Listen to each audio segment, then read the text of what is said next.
I was thinking about the issue of discrimination in relationship to sex, because I've been thinking a lot about discrimination lately, because everybody thinks discrimination is a bad idea, which is a very stupid proposition, because you're discriminating all the time.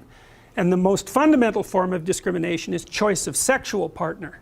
And so you might say, well, why should that even be allowed? Because it is the most fundamental form of discrimination. So for example, almost everyone is racially prejudiced when it comes to sexual partners. So you think, well, is that a, what about, do you use age as an exclusionary criteria? Probably. Do you use physical attractiveness? Only insofar as you're able, right? You use it completely if you could get away with it, roughly speaking, but you can't, because the most attractive people aren't going to be anywhere near you. So you can't do it, but you'd like to. Health, yes. Strength, yes. Wealth, yes. Education, definitely. So it's unbelievably discriminatory. And so you might say, well, why is that justifiable? And it seems to me that it's something like, well, you get to say no to me if I get to say no to you. It's something like that. We've agreed that everybody gets to discriminate on that basis, and because everybody can do it, then it's fair. It's something like that. It's very much worth thinking about.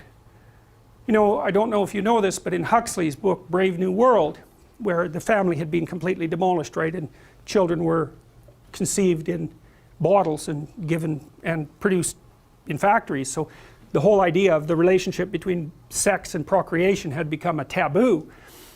One of the mantras, the slogans of the society was, everyone belongs to everyone else.